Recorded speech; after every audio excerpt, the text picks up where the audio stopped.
striking about Emerson's biography is his transition from a clergy into like an almost like a beatnik of the early 19th century or early mid 19th century. This is On the Road by Kerouac, just 130 years earlier, where Emerson gives up his clergy post, and of course he gives up material comfort and all that, but he also gives up his belief, his philosophy of abiding to the fundamental teachings of the, not necessarily gospel. I wouldn't say that. I mean, he stayed very true to the gospel and Christianity, just reinterpreted it constantly. But I think what's key about Emerson is his quest for natural experiences, his quest for action. Quotes like, there is nothing that can be, and the only thing that matters are things that can be touched and smelled.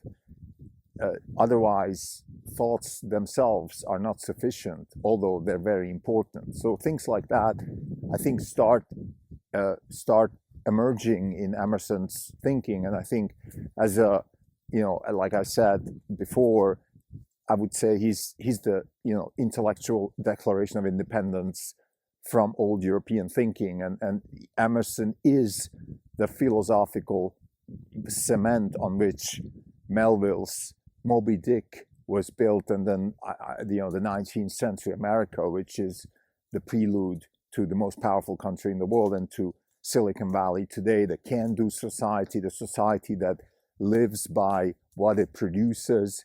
Of course, a highly competitive meritocracy, a society that is deeply rooted in spirituality, but a spirituality that is deeply rooted in nature. That's the difference. So we are, whether we're building AI or whether we're building bridges, we're always exposed to nature. We take nature as the ground truth, and we follow the guidance of nature. We have spirituality, not just we tolerate it, but we necessitate it. We can't just go through nature without a construct, without a thinking that is helping us to guide us through nature. But we need to also abide to the rules of nature. So I think I would even say that Emerson is a prelude to what's to follow with AI, and the idea of learning from experience by Richard Sutton, which is the most recent manifestation of an architecture that I believe will get us to what we call superintelligence. So what I find striking about Emerson, back to Emerson here, is that he is a very early version of a beatnik, a rebel in his time, of course, because he gives up conventions, right? Giving up freeing yourself from conventions allows you to live your own life, which is, of course, one of the fundamental philosophies of Emerson. I think, maybe as a tangent here, I just want to also state the importance of Emerson for a philosopher like Peter Thiel and his book 0 to 1, which I think embodies this idea in modern entrepreneurial terms. You have to give up conventions in order to develop your own identity and your own life. Like, you can't be conventional and have your own thinking. That's not possible. So another thing I want to say, important for Emerson, I think this is one of the key distinguishing factors of Emerson's philosophy with most other, particularly 19th century philosophers, which is Emerson is interested in the sciences as a relationship to the human mind. I think this, to me, is an absolutely crucial distinction. This puts Emerson also on the trajectory of somebody like David Deutsch or Karl Popper. Like, in the end, it's about us. Like, understanding nature, understanding the cosmos is not in order to understand some abstract deity. God is what we make him to be. God matters to us. We are at the center of things. So when we develop superintelligence, it's going to be a superintelligence that is developed by us and serves us, and will also help us evolve with it. I think we should never forget that.